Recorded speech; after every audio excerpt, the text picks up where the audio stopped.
เข้าวัดเข้าวาฟังธรรมะจากหลวงตาเสริมชีวาให้สุขสดใสยึดมั่นหลักธรรมคำสอนไว้ให้ขึ้นใจความดีรีบทำกันไว้หญิงชายอย่าได้นายนี้เชิญชวนทุกท่านเข้าวัดเข้าวาทำบุญด้วยจิตศรัทธาผลบุญพาให้เราสุขีจะทำการใดนำใช้ในสิ่งดีดีทำบุญให้ทานวันนี้ไม่มีใครว่าใครชังสมัยก่อนประทับใจปู่ย่าตายายวันพระไม่เคยเบื่อหน่ายจำได้ไม่ลืมสักครั้งเหตุใดวันนี้มีคนเข้าวัดน้อยจังอยากให้เหมือนก่อนอีกครั้งฝากความหวังกับคนรุ่นใหม่เชิญชวนทุกท่านเข้าวัดเข้าวารับศีลรับพรหลวงตาเสริมคุณค่าให้กับจิตใจกระทำความดีเรื่องนี้ไม่ต้องอายใครว่างจากการงานเมื่อใดเชิญชวนท่านไปทำบุญ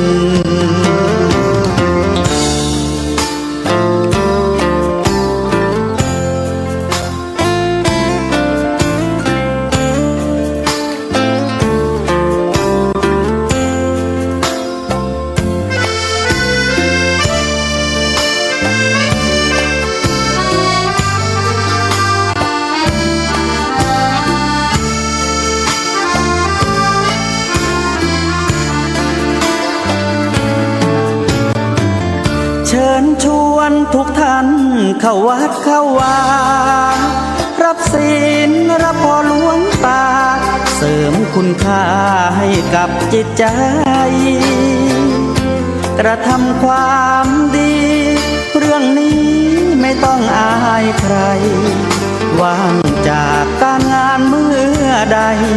เชิญชวนท่านไปทำบุญกระทำความดีเรื่องนี้ไม่ต้องอายใครฝากเพลงเชิญชวนหญิงชายอย่าอายเรื่องการทำบุญ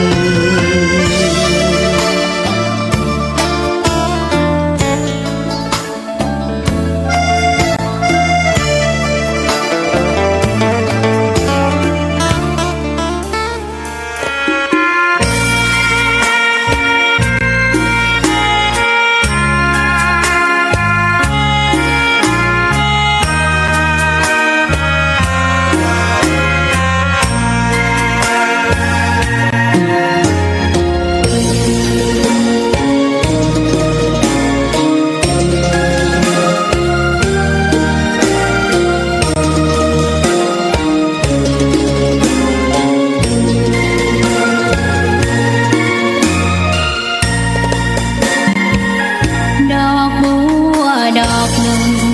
พึงใจไว้เพื่อบูชาแด่องค์พระศาสดาสัมมาสัมพุทธเจ้ามีความงามเงียบไม่เปรียบเทียบเขาเทียบเราใครมองไม่งามช่างเขาแต่เจ้าก็คือดอกบัว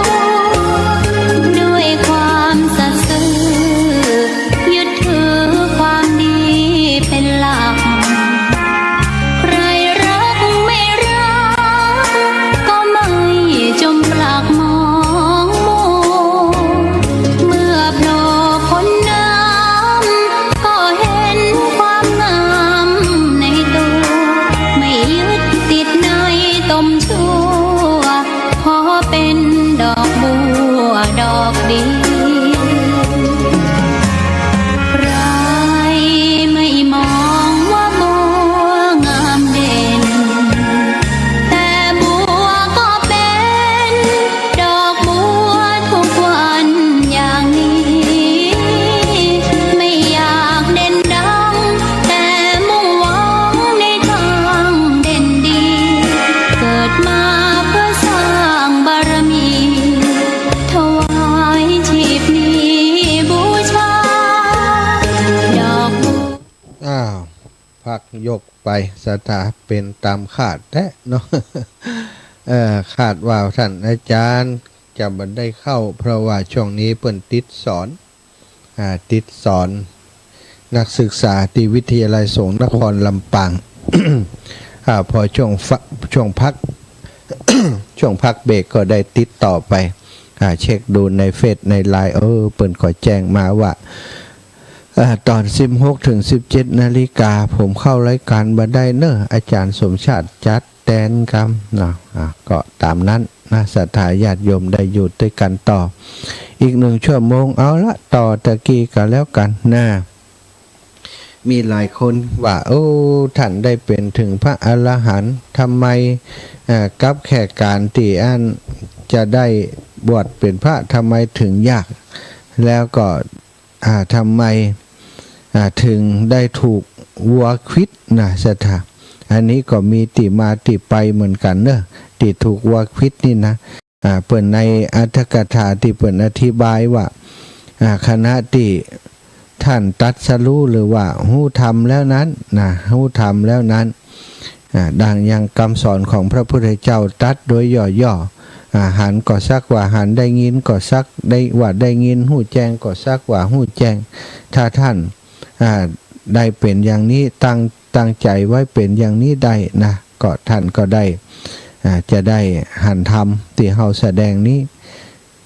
พอเปิ้นทรงใจ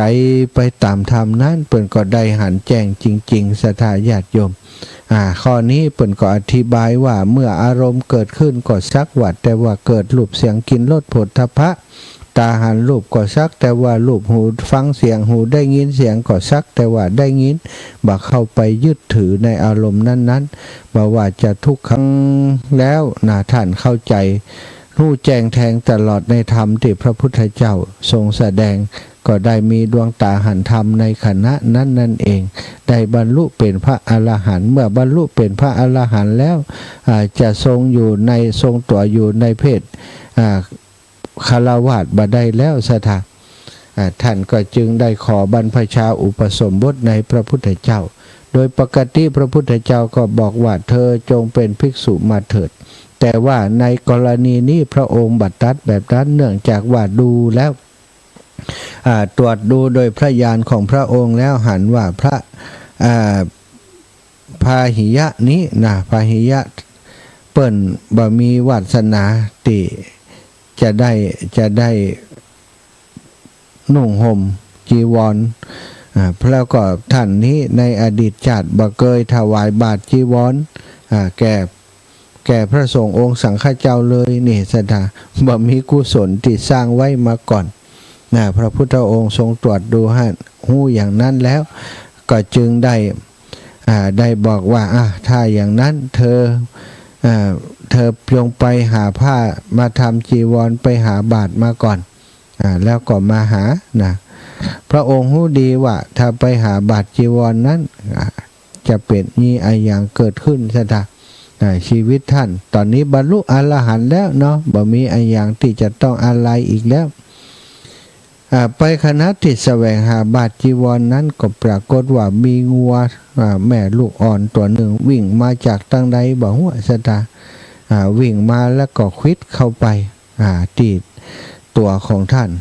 ควิดทีเดียวถึงแก่ชีวิตเลยบ่ได้ร้องสักสักโอสักโอยน่าจะควิดเข้าไปที่หัวใจที่สำคัญเนาะตายเลยทันทีในเรื่องนี้ภิกษุทั้งหลายก็กล่าวว่าไหนว่าเป็นพระอรหันต์ ทำไมยังถูกวัวควิดอยู่จริงๆแล้วพระอรหันต์หลายคนหลายรูปกันเนาะศรัทธาอย่างพระมหาโมคคัลลานะเนาะก็ยังถูก ถูกบุบถูกตีเนี่ยถูกบุบถูกตีโดยกรรมวิบากเก่าที่สร้างทำไว้ในอดีตชาติ ในเรื่องของพระพาหิยะก็บอกว่าในอดีตนั้นในอดีตชาตินั้นท่านพาหิยะนี่เป็นลูกเศรษฐีแล้วก็เป็นหนึ่งในลูกเศรษฐี4 คนนะเศรษฐีเป็นเพื่อนกันเป็นลูกเศรษฐีหนุ่มขนองเนาะมีลูกมีเมียแล้วแหละนะแต่ว่ายังชอบทำตัวเป็นเสือผู้หญิงเนี่ยเสือผู้หญิงเที่ยวไปหาจ้างเด็กสวยเพณีมาร่วมอภิรมย์ชมชื่นในอุทยานในวันหนึ่งก็ทำอย่างเนี้ยนะปากันไปอภิรมย์ชมชื่นกินเหล้ากินยาเอานางโสเพณีมาบำรุงบำเรอม่วนนั้นสันเหล้าอิ่มหนำสำราญแล้วกาตกเย็นมาพอว่ามันจะมืดจะค่ำแล้วเสียดายตังค์ติดตัวเอาหื้อหญิงคณิกานั่นไปสถาซอยแหวนเงินคำหื้อไปหมดโดนปอกหลอกไปหมดก็คิดว่าถ้ากลับไปบ้านนี่เดี๋ยวลูกเมียหู้จะเดือดร้อนกันนี่เนี่ยอย่างใดดีหมู่เฮาฆ่ามันเหตุที่กรมมีไผหันนะหมู่เฮา4 คนห้ามปักว่ะก็เลยฆ่าหญิงโสเภณีนางนั้นแล้วก็ชิงเอาทรัพย์สินที่เอาหื้อเขาไปคืนมาหมดเลยก่อนตายผู้หญิงคนนั้นคิดว่าคนพวกนี้บ่มียางอายจ้างเฮามาร่วมอภิรมย์ชมชื่นเฮาแล้วเอาของหื้อเฮาแล้วก็ยังแย่งชิงคืนไปนะโดยการฆ่าเฮาหื้อตายขอหื้อเฮานี้ได้เกิดเป็นนางยักษินีฆ่าพวกเขาเหมือนอย่างที่พวกเขาฆ่าฉันนี่เถิดในชาติสุดท้ายล่าสุดบุตรเศรษฐี4 คนนั้นได้เกิดมาเป็นปุกกุสาปุกกุสาติบรรลุอนาคามีพาหิยะทาลุจีริยะนะแล้วก็เพชฌฆาตฆ่าโจรชื่อว่าตัมพะพาธิกะอันนี้ก็เป็นหมู่เดียวกันนะ แล้วก็สุปพุทธกุฏิบรรลุเป็นพระโสดาบันทั้งหมดล้วนถูกนางยักษ์ตามเอาคืนหมดเลยนี่ตัมพะทาธิกะนี่ก็ถูกนางยักษ์เป็นแปลงเป็นงัวเหมือนกันควิดเหมือนกันเนาะสุปพุทธกุฏินี่ก็เหมือนกันปุกุสัตตินี่ก็เหมือนกันสถาเอาคืนหมดเลย4 คนท่านพาหิยะบรรลุธรรมตอนไหนเมื่อพระพุทธเจ้าตรัสว่าพาหิยะปรินิพพานแล้วนะภิกษุทูลถามว่าท่านพาหิยะบรรลุธรรมที่ไหนตรัสว่าในเวลาที่ฟังธรรมของเฮาทูลถามว่าพระองค์แสดงธรรมแก่ท่านในเวลาไหน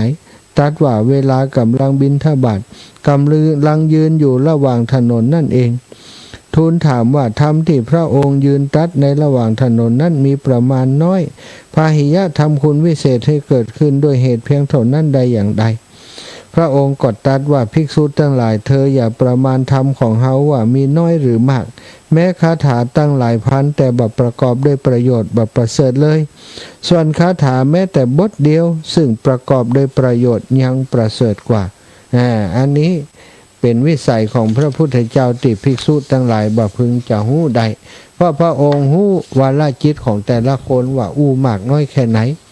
เขาถึงจะบรรลุเนาะบางทีอู้มากก็งงไปเหมือนกันนะอู้น้อยเนี่ยเอาแต่ใจความคนที่มีปัญญาพอก่อยหู้แจ้งแทงตลอดทันทีเลยแล้วพระองค์ก็ตรัสคาถาว่าถ้าคาถาแม้ตั้งพันประกอบด้วยบทอันบ่เป็นประโยชน์คาถาบทเดียวซึ่งเมื่อฟังแล้วสามารถสงบระงับได้ย่อมประเสริฐกว่าคาถาตั้งพันนั้นอัตถกถาอุทานยังกล่าวต่อว่าท่านพาหิยะเป็นผู้ควรแก่การบูชาโดยเหตุเพียงปรินิพพานอย่างเดียวก็หาบ่ได้โดยที่แท้ท่านเป็นผู้สมควรแก่การบูชาแม้โดยภาวะอันเลิศกว่าภิกษุสาวกผู้เป็นคิปปาพิญญาคือตรัสรู้เร็วพระพุทธเจ้าทรงยกย่องว่าภิกษุทั้งหลายพาหิยะทารุจิริยะเลิศกว่าภิกษุสาวกของเฮาผู้ตรัสรู้เร็วโดยพลันคือพระเถระนี้บรรลุพระอรหันต์เมื่อจบพระธรรมเทศนาอย่างย่อบ่มีกิจจะต้องบริกรรมมรรคผลนิพพานทั้งหลาย คือบัดต้องเพียรพยายามในกรรมฐานเลยท่านจึงเป็นยอดของภิกษุสาวกผู้ติตรัสรู้เร็วแม้ท่านพาหิยะจะบ่ได้การบรรพชาอุปสมบทแต่เจตนาที่จะบวชเป็นภิกษุมีอยู่ และแม้ท่านจะบ่ได้บวชโดยเพศแต่บวชสมบูรณ์ด้วยคุณคือความเป็นพระอรหันต์ท่านจึงได้รับการจัดเข้าเป็นภิกษุอริยสงฆ์องค์หนึ่งในพุทธศาสนาในข้อนี้อัตถกถากล่าวว่าภิกษุสงสัยกันว่าท่านพาหิยะบรรลุธรรมแล้วเขาเป็นสามเณรภิกษุหรือว่าเป็นภิกษุ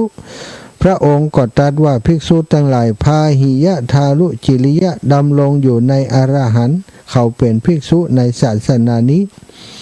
และตรัสว่าพาหิยะนั้นปรินิพพานแล้วเป็นการยืนยันว่าท่านเป็นภิกษุแล้วก็ปรินิพพานไปโดยสถานบางทีรูปแบบเนาะการนุ่งห่มนี้ก็อาจจะยังบ่เพียงพอในคำว่าการเป็นภิกษุการปฏิบัติเพื่อจะให้ถึงยังมรรคผลนิพพานนั้นการได้บรรลุธรรมเป็นพระอรหันต์นั้นจึงจะตัดสินความเป็นภิกษุในศาสนานี้ที่ถึงที่สุดแห่งการปฏิบัติจริงตามพระดำรัสที่พระพุทธองค์ทรงตรัสไว้เขาเป็นภิกษุแม้กระทั่งยังหาบาทจีวรยังบ่ครบเนาะนิพพานปรินิพพานโดยนิพพานโดยแล้วก็นิพพานโดยอุปธิสะเสสะนิพพานนิพพานโดยบ่มีอะไรอย่างเหลือนะนิพพานไป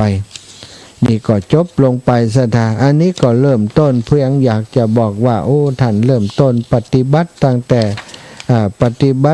ต่ในสมัยของพระพุทธเจ้าพระนามว่าปุถุมุตตะและพระนามว่ากัสสปะแล้วนะปฏิบัติอย่างเคร่งครัดโดยเฉพาะในสมัยพระพุทธเจ้านามว่ากัสสปะปากันขึ้นไปบนเขาบนดอยสละชีวิตตายอยู่บนเขานั่นเลยนะสถาปฏิบัติอยู่คนที่บ่ได้บรรลุอรหันต์ก็โอดเข้าจนตายไปในที่สุดนี่ก็ถือว่าเป็นปฏิปทาที่แรงกล้าที่ท่านได้กระทำจนเป็นเหตุให้ท่านได้บรรลุอรหันต์ในที่สุดนะโดยเร็วพลันโดยความปรารถนาที่ท่านได้ตั้งไว้ในสมัยพระพุทธเจ้าพระนามว่าปุถุมุตตะนั่นเองก็เป็นเรื่องหนึ่งนอกสถานแล้วก็มีหลายๆอย่างในนิทานในชาดกในประวัติของท่านพาหิยะนี้ทำไมท่านเป็นพระอรหันต์แล้วยังถูกงัวควิดโดยนี่ก็เป็นเวรเป็นกรรมที่ได้ทำกับหญิงโสเภณีคนหนึ่งโดยความเสียดายทรัพย์ในชาติหนึ่งที่เป็นแม้กระทั่งลูกเศรษฐีนะสัทเสียดายทรัพย์มีประมาณน้อยนิดแต่ว่าทำลายชีวิตคนอื่นไปสุดท้ายได้รับกรรมแม้กระทั่งชาติสุดท้ายยังได้รับวิบากกรรมความจริงทุกภพทุกชาติที่เกิดมาก็ถูกวัวที่นางยักษินีได้แปลงร่างมาเป็นวัวควิดตายนะสัทความจริงนางยักษินีนี้ก็คงเป็นภูมิเทวดาชั้นต่ำเนาะสามารถโดนจิตโดนใจหรือว่าเข้าไปสิงร่างของวัวสิ่งซึ่งมันสิงง่ายแล้วมันมีเขาอันแหลมคมนางก็ไปสิงร่างของวัวแล้วก็เข้าไปควิดท่านจนถึงแก่ชีวิตในที่สุดสถานเนาะก็จบลงไปบละมวลบริบูรณ์แล้วต่อไปก็คงจะเป็นเรื่องกิจกรรมขออนุญาตถึงกิจกรรมการตั้งธรรมหลวงเตศมหาจารย์ที่วัดบรรพตสถิตจะจัดขึ้นในวันที่27ที่จะถึงนี้สถาญาติโยมเป็นการเทศมหาจารย์ตั้งธรรมหลวงแบบ3 ตอนโดยอาตมาใจคำว่า3 ยกก็มีวัตถุประสงค์ในการเทศนี้ก็เพื่อจะอนุรักษ์รักษาอย่างวัฒนธรรมประเพณีการฟังน้ำฟังธรรมแบบเบ้าของคนเหนือล้านนาฟังธรรมกำเมืองฟังธรรมกำเมืองเป็นผูกเป็นอายั้งต่างๆตามแบบเบ้าของล้านนาเมืองเหนือเปิ้นมีลักษณะการเทศที่เป็นเอกลักษณ์เฉพาะตัวของเฮาบ่เหมือนกับของภาคกลางที่เป็นแบบแลภาคอีสานก็แล เตดแบบอีสานก็เป็นเตดแลเปดทำนองเหนือก็เป็นอีกแบบหนึ่งก็ทำนองของเตดมหาจาตุนี้เนาะก็มีหลายทำนองด้วยกันที่ครูบาอาจารย์ผู้รู้ได้อูจาไปในรายการอย่างท่านพระครูชลทานพิทักษ์นี่เปิดมีความรู้ในเรื่องนี้มากนะเป็นพระ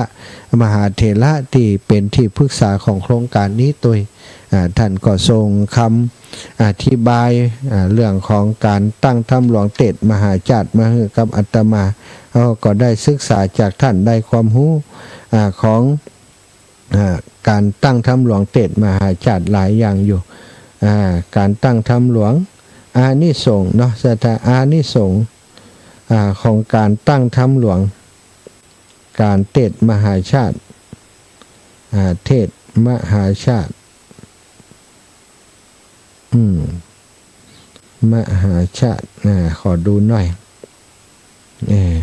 อานิสงส์การฟังธรรมมหาชาติการตั้งใจฟังธรรมมหาชาติคือจบทุกกันในเวลาที่กำหนดอย่างของเฮานี่กำหนดเป็น3 ยกนะ3 ยกก็คือในพรรษานี่3 เดือนเฮาก็เดือนที่1นี่วันที่27เดือนที่2 24เดือนที่3 28อันนี้ส่งถ้าเฮาฟังจนจบตั้งแต่กันมาลัย9ตันมาลัยปลายนะกันพิเศษ4กันนี้คาถาปันแล้วก็อานิสงส์เวสสันตละแล้วจากนั้นกับผูกที่1ถึงผูกที่13เฮาฟังจนจบนะอานิสงส์ของมันก็มี1เมื่อตายจากโลกนี้ไปแล้วจะมีโอกาสได้พบพระพุทธเจ้าพระนามว่าศรีอริยเมตไตรในอนาคตเมื่อดับชีวิตดับขันธ์ไปแล้วเกิดในสุคติโลกสวรรค์จะเสวยทิพยสมบัติมโหฬาร3เมื่อตายไปแล้วจะไปตกนรกอบายภูมินี่คืออานิสงส์ของการฟังธรรมหลวงเตดมหาจาตุสถานการฟังธรรมตัวกันได้เป็นเจ้าภาพร่วมกันตัวก็เป็นสิ่งที่สำคัญเนาะมหาจาตุเวสสันดรชาดกเป็นชาติที่ยิ่งใหญ่ของพระโพธิสัตว์ที่ได้เสวยพระชาติเป็นพระเวสสันดรและเป็นชาติสุดท้ายก่อนจะตรัสรู้เป็นพระสัมมาสัมพุทธเจ้าคนไทยของเฮาก็ฮู้จักและคุ้นเคยกับมหาชาติการเทศแบบนี้ตั้งแต่สมัยสุโขทัยดังที่มีปรากฏในหลักฐานในจารึกนครชุมและในสมัยอยุธยาก็ได้มีการแต่งและสวดมหาชาติคำหลวงในวันธรรมสวนะส่วนการเทศมหาชาติเป็นประเพณีที่สำคัญในทุกท้องถิ่นและมีความเชื่อกันว่าการฟังเทศมหาชาติจบทุกตอนได้อานิสงส์มากการเทศมหาชาติเป็นประเพณีที่มีมาตั้งแต่โบราณกาลมีอยู่ทั่วไปบนผืนแผ่นดินไทยซึ่งเป็นดินแดนแห่งพุทธศาสนาในวรรณคดีเรื่องขุนช้างขุนแผนมีอยู่ตอนหนึ่งที่กล่าวถึงประเพณีเทศมหาชาติซึ่งแสดงให้เห็นว่าดินแดนในแถบลุ่มน้ำเจ้าพระยาก็มีการเทศมหาชาติกันมานานแล้วโดยมีความเชื่อว่าผู้ที่มีโอกาสได้ฟังเทศมหาชาติให้จบตามครบบริบูรณ์ถึง13กันประกอบด้วยทศพร19คาถาหิมปาน104คาถาทานกันทานกัน208พระคาถากันวณประเวท57พระคาถาชูชก79คาถาจุลปน35คาถาแล้วก็มหาปน80คาถากันกุมาร101คาถาพระคาถากันมัชชีอันนี้เท่าใด10คาถากะเห็นว่า10กับ10คาถาเนาะกันสักกะบัน43พระคาถากันอันนี้10อะไรอย่างกัน90 อันนี้บ่ใจ10คาถากันมาซีนี่บ่ได้เขียนคาถาไว้กันมหาราช69พระคาถาชะกษัตริย์นะ36พระคาถาและกันนครกันนี่48พระคาถาทางเฮาฟังจบทั้งทุกกันกึดไก่ตะเนาะ ตั้งความปรารถนาอย่างไว้ก็สมความมุ่งมั่นปรารถนาตายละจากโลกนี้ไปแล้วมีโอกาสได้พบพระพุทธเจ้าพระนามว่าสีอริยเมตไตรในอนาคตดับชีวิตไปแล้วในจากโลกนี้ไปเสวยที่พระสมบัติอยู่สวรรค์เมื่อตายไปจะบริตกในโลกนะเมื่อเข้าถึงยุคพระพุทธเจ้าสีอริยเมตไตรจะได้จุติไปเป็นมนุษย์นะได้ฟังธรรมได้ฟังธรรมต่อหน้าพระพักของพระพุทธองค์จะได้ดวงตาหันธรรมในพระเป็นพระอริยบุคคลในปัจจุบันการเทศน์มหาชาติได้ค่อยๆเลื่อนหายไปจากสังคมไทยด้วยปัจจัยหลายอย่างสถานหลายประการเนื่องจากสังคมไทยได้เปลี่ยนแปลงไปสู่ยุคที่มีผู้คนต้องทำมาหากินแข่งกันกับเวลาจนบ่มีเวลาเป็นของตัวเองกอบกับการโยกย้ายที่ตั้งที่อยู่ถิ่นฐานถาวรชั่วคราวสังคมแบบหมู่บ้านจัดสรรต่างๆเปลี่ยนไปเนาะเปลี่ยนจากที่เคยอยู่กันเป็นหมู่บ้านในอดีตสังคมชนบทก็เหลือแต่ผู้เฒ่าผู้แก่ในคณะที่หนุ่มสาวก็นิยมไปทำงานต่างที่ต่างถิ่นฐานเพื่อหารายได้มาจุนเจือครอบครัว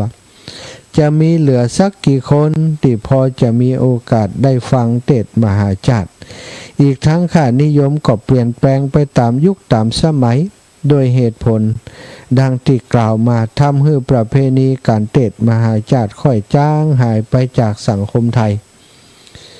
เกือบทุกภูมิภาคปัจจุบันในภาคอีสานบางแห่ง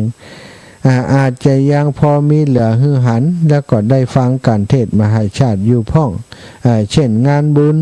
เดือน4หรือบุญพระเวทของชาวจังหวัด101ซึ่งจัดขึ้นอย่างยิ่งใหญ่เป็นประจำปีชื่องานมหาทานปาลมีประเพณีบุญพระเวทจังหวัด101นี่ก็มีประจำชมขบวนอย่างต่างๆเนาะที่เป็นจวนกันนะแล้วก็สำหรับในเมืองเหนือบ้านเฮานี้ก็ยังอนุรักษ์รักษาไว้โดยเฉพาะที่จังหวัดลำปางเนาะวิทยาลัยสงฆ์นครลำปางครูบาอาจารย์ตั้งแต่ผู้อำนวยการผู้ก่อตั้งนะหลวงปู่พระราชธรรมาลังการเมื่อยังมีชีวิตอยู่ได้ดำริเริ่มในการตั้งธรรมหลวงนะปีนี้นี่ปีที่ต่อใดบ่แน่ใจ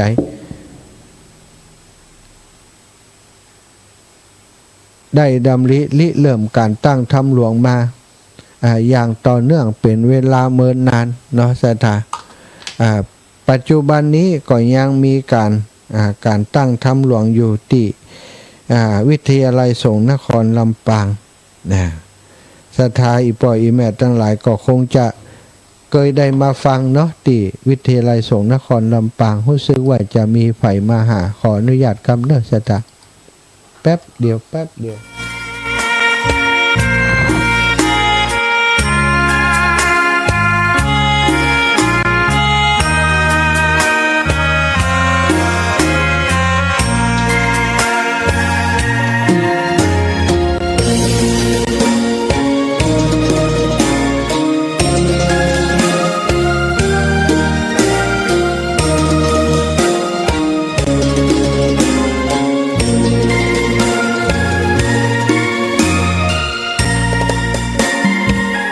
ดอกบัวดอกหนึ่งพึงใจไว้เพื่อบูชาแด่องค์พระศาสดาสัมมาสัมพุทธเจ้ามีความงามเงียบไม่เปรียบเทียบเขาเทียบเราใครมองไม่งามช่างเขาแต่เจ้าก็คือดอกบัวด้วยความสัตย์ซื่อ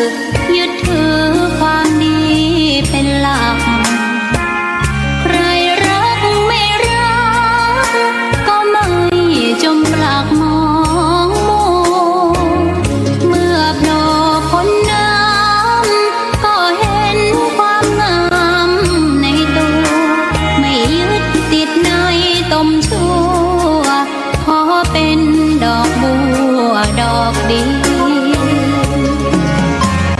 ใครไม่มองว่าบัวงามเด่นแต่บัวก็เป็นดอกบัวของขวัญอย่างนี้ไม่อยากเด่นดังแต่มุ่งหวังในทางเด่นดีเกิดมาเพื่อสร้างบารมีถวายชีวิตบูชาดอกบัวดอกน้อยเฝ้าคอยคนที่ใจบุญมาโอบเอื้อเกื้อกูล จะทางขั้นรายการไปละเนาะขั้นรายการอันนี้เป็นอย่างไรขั้นรายการขอบคุณนะศรัทธาญาติโยมติดตามรับฟังเนาะมีคนเปิ่นเอาเตียนมาส่ง เอาเตียนที่เป็นหล่อเตียนที่วิทยาลัยสงฆ์นครลำปางเอาแบบเตียนมาส่งเนาะก็ขอบคุณทางวิทยาลัยสงฆ์นครลำปางได้ยืมแบบเตียนไปแบบเตียนของอาตมาหลวงปู่ได้เมตตาถวายไว้นะก็เอามาดูแลก็สามารถใช้ได้เนาะประหยัดต้นทุนหลายอย่างศรัทธาญาติโยมทั้งหลายตะกี้ไปถึงว่าอานิสงส์นะของการตั้งธรรมหลวงตะกี้โยมแม่นิตยาโทรมาหาว่าอันตรงกับวันพระกออีหรออันนี้ความจริงก็บอกแล้วไปพ่องละเนาะแต่ว่าบางทีเปิ่นบ่ได้พอปฏิทินตุ้ยวันที่27เป็นวันอย่างแล้วเฮาก็ได้ว่าอาทิตย์ที่27นะวันอาทิตย์ที่27นี่บ่ตรงกับวันพระเนอะศรัทธาวันพระในเดือนที่ใกล้กันท่านก็คือวันที่25นะเดือนกรกฎาคมวันที่25เป็นวันพระวันที่27นี่บ่ใจทำไมเลือกเอาวันอาทิตย์นะบ่เลือกเอาวันพระก็เพราะว่าวันพระนั้นส่วนใหญ่ครูบาอาจารย์ที่จะมาเทศน์นั้นเป็นสมภารเป็นเจ้าอาวาสต้องดูแลศรัทธาญาติโยมในวัดในอาวาสที่เปิ้นอยู่ที่เปิ้นปกครองเนาะจึงบ่สามารถจะมาเทศน์ได้ท่านอาจารย์พระมหานพดลก็ได้บอกว่าเฮาเลือกเอาเป็นวันที่มันเป็นวันเสาร์วันอาทิตย์เป็นวันที่มันสะดวกกว่าวันพระนะสะดวกหลายอย่างวันอาทิตย์ศรัทธาญาติโยมบางคนเฒ่าคนแก่วันธรรมดาก็อยู่บ้านลูกหลานนะแต่ว่าวันอาทิตย์ลูกหลานบ่ได้ไปทำงานโดยเฉพาะวันอาทิตย์เป็นวันหยุดนะเปิ้นก็เลยสามารถจะมาได้อันนี้คือสิ่งที่ท่านอาจารย์เปิ้นว่าเปิ้นต้องการจะให้เป็นความสะดวกกับศรัทธาญาติโยมเนาะศรัทธาอีพ่ออีแม่ตั้งหลายประเดี๋ยวนี้ได้อูกจากกันถึงเรื่องการเทศน์ยกที่1ยกที่1วันอาทิตย์ที่27นี่วันอาทิตย์ที่27นี่จะมีการเทศน์อยู่6ผูกก็มีมาลัย9โดยท่านอาจารย์พระครูอุดมศิริทัตน์วัดศรีภูมิมาท่านจะเป็นองค์เทศน์เจ้าคณะตำบลทุ่งฝายอำเภอเมืองจังหวัดลำปางแล้วก็มาลัยป่ายพระครูสังฆรักษ์สุเมธสิทธิวรยานโนวัดใหม่มงคลชัยอำเภอดอยสะเก็ดเชียงใหม่จะเป็นองค์เทศน์คาถาปันท่านอาจารย์พระครูชลทานพิทักษ์เมตตาเป็นองค์เทศน์วัดแม่ห้องไคดอยสะเก็ดเชียงใหม่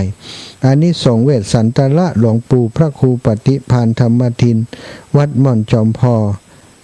ตำบลเวียงอำเภอเวียงป่าเป้าจังหวัดเชียงรายเป็นองค์เทศน์แล้วก็ขันทศพรพระมหานฤดลมหาปัญโยวัดน้ำท่งบ่อแห้วเมืองลำปางเป็นองค์เทศน์แล้วก็กันหิมปานพระครูสังวรศรีลาภิลักษ์วัดสายมูลตำบลแม่ก้าอำเภอสันป่าตองเชียงใหม่เป็นองค์เทศน์ศรัทธาก็จะมีแปลกใหม่มาหลายรูปหลายองค์ตัวเนาะอย่างพระครูสังวรก็ดีท่านอาจารย์พระครูชลทานพิทักษ์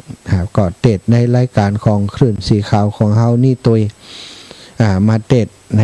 งานตั้งธรรมหลวงปีนี้ตัวแล้วก็ในยกที่2ยกที่2ก็วันอาทิตย์ที่24สิงหาคม2568 เริ่มจากมหาชาติกันที่3นะทานนากันพระนรงค์ชัยอัครวโรวัดถุงตองแจห่มลำปางเป็นองค์เทศกันที่4วันณประเวทพระครูวรธรรมนาถวัดหนองเหียงเป็นองค์เทศกันที่5กันชูชกพระดนุพลมุนิวังโสวัดห้วยแหนตำบลแม่ซุกแจห่มลำปางเป็นคนเทศกันที่6จุลปนพระอธิการเสวตปัญญาวชิโลวัดดอนชัยเป็นองค์เทศกันมหาพลธนพลพระอาจารย์ธนพลพิมพศิริวัดดอนแก้วเป็นองค์เทศกันกุมารพระครูปรัตน์นัทพงศ์ทิตะอุทธศิริวัดดอนจันทร์เวียงกาหลงเวียงป่าเป้าเชียงรายเป็นองค์เทศนี่แสดงยกที่3ปุ้นเดือนที่3เดือนสุดท้ายนะก็วันที่28เดือนกันยาเริ่มตั้งแต่กันที่9กันมัตสีนะพระครูปริยัติธรรมาวุฒินะท่านอาจารย์พระมหาสมชาติเดิมนั่นเองวัดหนองยาวตำบลเวียงป่าเป้าเป็นองค์เทศแล้วก็การสักกบันพระครูโสพลพัฒนวิกรมวัดบันทุ่งแจ่ซ้อนเมืองปานลำปางเป็นองค์เทศกันมหาราชพระครูวาปีธรรมเกษมวัดหนองร่องบ้านเป้าเมืองลำปางเป็นองค์เทศการที่12การชะกษัตริย์พระครูวินิจบรการวัดดงนั่งคีรีใจวิเชษนครเชียงห่มลำปางเป็นองค์เทศกันสุดท้ายนั้นนครกันเป็นคณะของท่านเสน่กาลงสองธรรมาสเป็นองค์เทศสำหรับการปูจาการเทศนะการเทศนั้นนะจะเป็นไทยเป็นสำหรับการเทศนะสำหรับชุดหนึ่ง 1,500 บาทตัวสำรับนั้นนะอาตมาจะจัดไว้เฮือนี่ศรัทธาญาติโยมติมาร่วมฟังเทศนะเฮาก็เอาผลละหมากหลากไม้ในฤดูกาลที่หาง่ายเนาะเอามาใส่ร่วมกันนะวันหนึ่งก็6 สัง6 สำรับด้วยกัน6 กันด้วยกันเฮาก็จะช่วยกันใส่ศรัทธาอีปอยอีแม่คนไหนโอ้อีแม่อยากจะเป็นเจ้าภาพด้วยเปิ่นสักกันแต่อีแม่บ่มีตั้งนักตั้งหลายอาจารย์ขอร่วมขอสมทบได้ก็ได้หมดศรัทธาเนอะเพราะว่าเฮาตั้งใจว่าต้องการให้ศรัทธาทุกคนที่ฟังรายการหรือว่าเป็นศรัทธาที่ชอบฟังธรรมมหาจารย์นี้ได้มีส่วนร่วมในโครงการในครั้งนี้คนที่เบียร์น้อยหอยน้อยก็ร่วมเป็นเจ้าภาพด้วยกันได้คนที่พอจะมีกำลังมีความตั้งใจจะอุทิศบุญกุศลนี้นะเอาไว้ไปนาตัวเอาบุญไปไว้ไปนาตัวเพื่ออานิสงส์ของตัวเก่าแล้วก็อุทิศไปให้กับญาติกาวงวานที่ล่วงลับไปก็สามารถเป็นเจ้าภาพเป็นสำรับไปเลยก็ได้สำรับหนึ่งอาตมาและท่านอาจารย์ได้หาลือกับคณะทำงานกันว่าเอาสำรับละ1,500 ปละแล้วส่วนที่เขาจะเพิ่มนักกว่านั้นไปนั้นก็ยังมีศรัทธาญาติโยมที่เปิ่นได้มาร่วมสมทบนะคนนั้น500คนนั้น100 200 300ก็ยังมีอยู่เอาส่วนนั้นมาจัดสรรเอาในกรณีที่เปิ่นอาจจะจองสำรับซ้อนกันทำได้ก็ทำได้เนอะศรัทธาอันนี้เขาบ่ได้ห้ามบ่ได้กีดกันว่ามีเจ้าภาพแล้วห้ามคนอื่นมาเป็นเจ้าภาพโดยบัจจัยอย่างอันศรัทธาปัจจัยที่เฮาได้มาทั้งหมดนั้นส่วนหนึ่งเฮาได้ถวายองค์เทศแล้วส่วนหนึ่งก็ใจเป็นเข้าไปเป็นเงินที่เป็นเงินของกองทุนซึ่งมีวัตถุประสงค์ตั้งกองทุนเพื่อการเผยแพร่พระพุทธศาสนาของวัดบรรพตสถิตที่ว่าวัดบรรพตสถิตแล้วนั้นมันดูจะแคบในความหมายแต่ว่าในด้านการปฏิบัตินะประสงค์จะเอาไปช่วยคณะสงฆ์เผยแพร่กิจกรรมการเผยแพร่พระพุทธศาสนาตั้งสถานีวิทยุของเฮาตลอดถึงไปอุปถัมภ์ดูแลพระสงฆ์เผยแพร่ตั้งหลายที่ทำงานด้วยกันที่นี่ในกรณีที่เปิ้นมีปัญหาต่างๆก็ดีเนาะมันก็มีเกิดขึ้นอยู่เสมอเรื่องของสุขภาพก็ดีเรื่องอื่นๆตัวเขาก็จะได้ใช้กองทุนส่วนนี้นำไปช่วยเหลือมีวัตถุประสงค์เพื่อจะเป็นสาธารณสงเคราะห์แต่โดยด้านการบริหารนั้นถ้ามัน มันมีกรรมการต่างๆนะในรูปแบบของพระสงฆ์เผยแผ่จริงๆนั้นนะถ้าเป็นกองทุนของพระสงฆ์เผยแผ่จริงๆนั้นมันต้องประชุมหารือกันระดับมีกี่คนก็ต้องห้องกันมาหมดแต่เปิ่นก็บ่ค่อยสะดวกกันแล้วก็คนที่มีเวลาจะเสียสละตรงนี้ก็มีบ่นักต่อใดก็เลยว่าเขาก่อตั้งขึ้นไปก่อนแล้วก็ต่อจากนั้นถ้าเปิ่นพระภิกษุสงฆ์องค์สังฆเจ้าที่เผยแผ่ทำงานด้วยกันเปิ่นหันดีหันงามจะมาร่วมเขาก็ขยายการ ทำงานออกไปประชุมหารือกันต่อไปตอนนี้ก็นกน้อยทำรังแต่พอตัวประมาณนี้ก่อนเนาะก็เท่ากับว่าขับเคลื่อนโดยอาตมาภาพและท่านอาจารย์พระมหานพดลสุวรรณเมธีอยู่วัดบรรพตสถิตโดยกันก็เลยใช้คำว่ากองทุนเผยแผ่พระพุทธสนับสนุนการเผยแผ่พระพุทธศาสนาวัดบรรพตสถิตเพื่อจะบริหารจัดการง่ายแล้วก็ดำเนินการอย่างใดบ่ต้องห่วงอาตมาและครูบาอาจารย์จะนำมาบอกกล่าวให้ศรัทธาญาติโยมได้รับทราบต่อไปในทุกระยะเนาะเวลาเอาไปทำกิจกรรมนั่นนี่ก็จะแจ้งให้ศรัทธาทราบอันนี้ก็คือ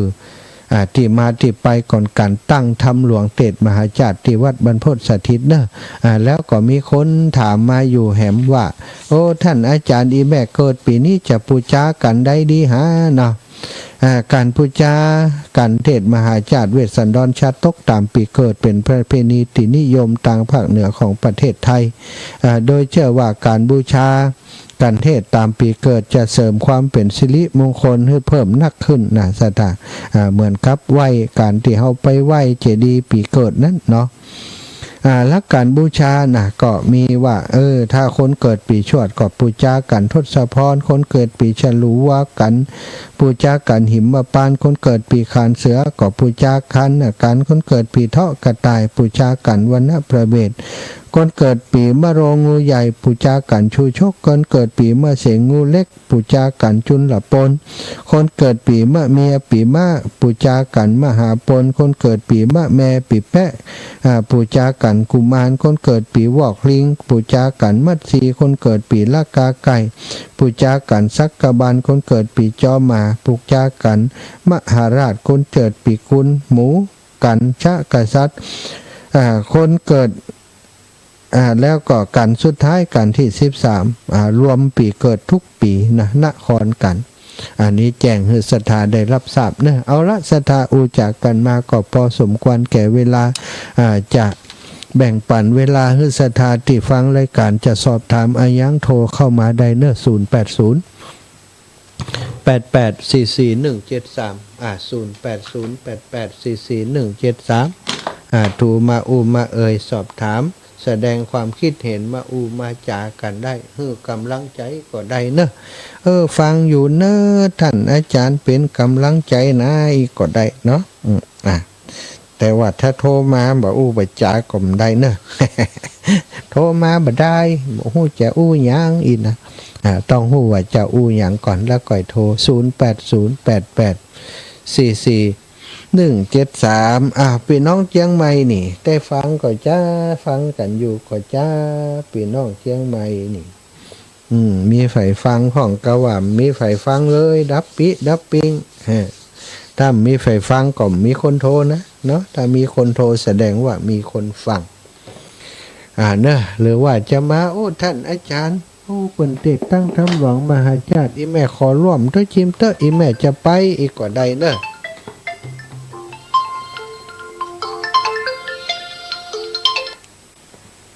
เจริญพรย้ายพร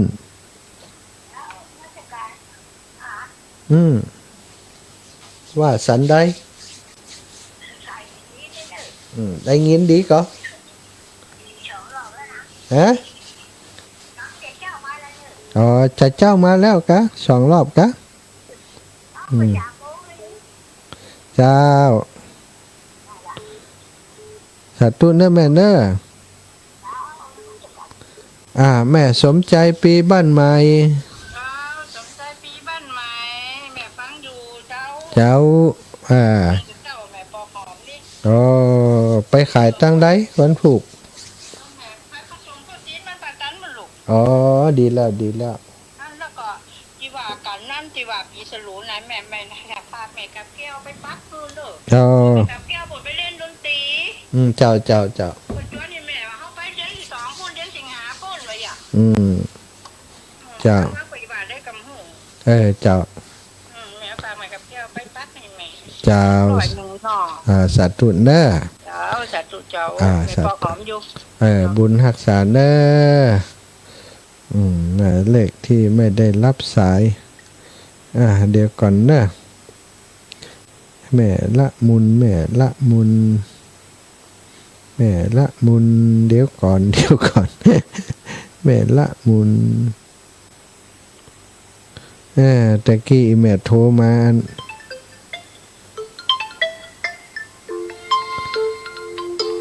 อ้าวเจริญปอนเจ้าโยมแม่ขันคำกะ เจ้าอันแม่ว่าอยากให้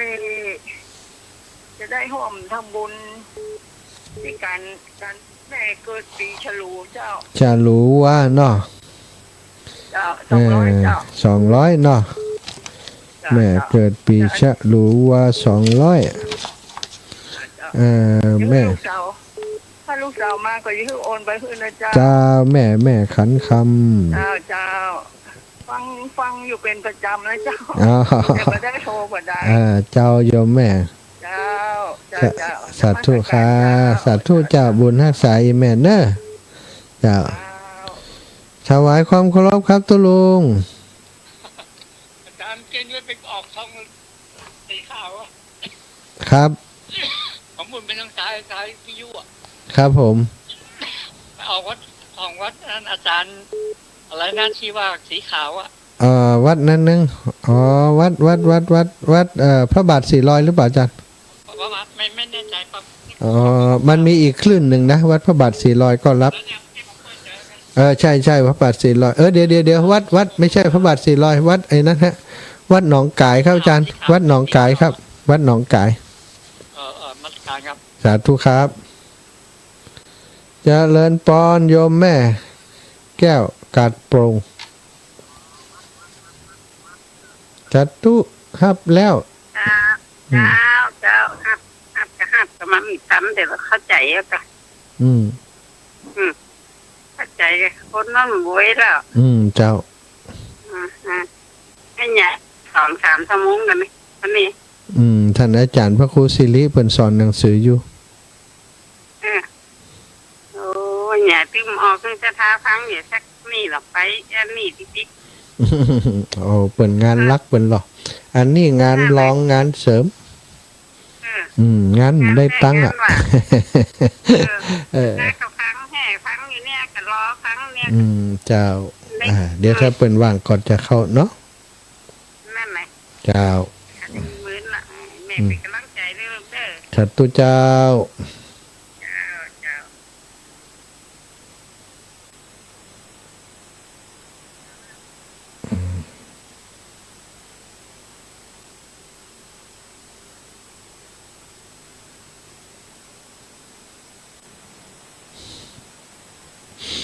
ศรัทธาญาติโยมเงียบไปสาธุขอสุมาอัมภัย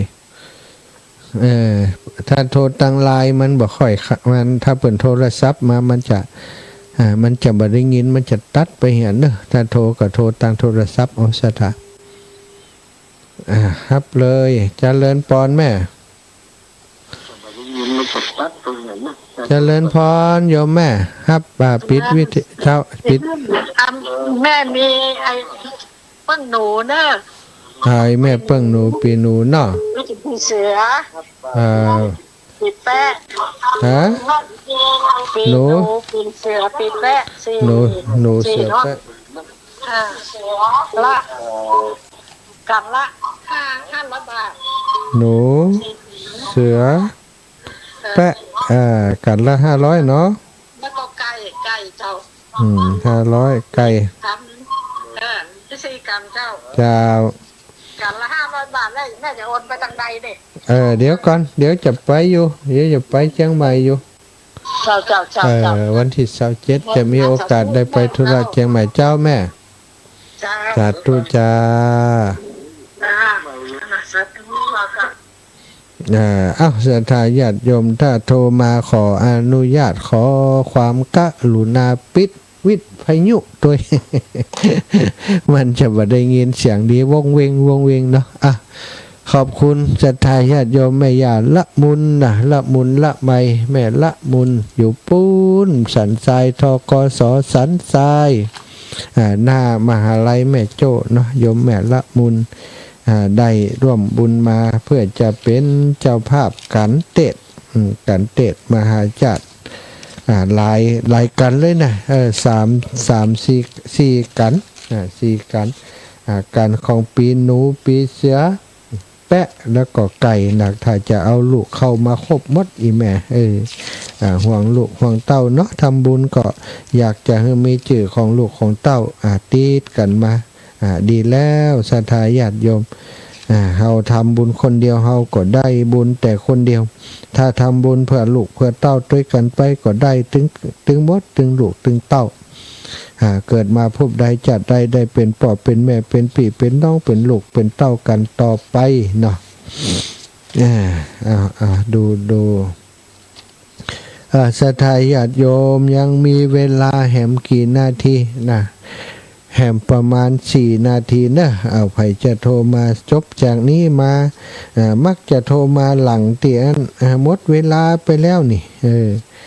ใกล้จะหมดเวลาแล้วไผจะโทรมาก็เจริญปอนได้เลยเนอะตอนนี้ยังพอมีเวลาแม่ละมุนสอนง่ายเนาะแต่กี้นะแม่ละมุนสอนง่ายจะเป็นเจ้าภาพ4กันนะแม่ละมุนสอนง่ายแม่ละมุนสอนง่ายสอนใบหญ้าสอนง่าย 4กันละ500อย่างอีกก็ได้เนอะศรัทธาญาติโยม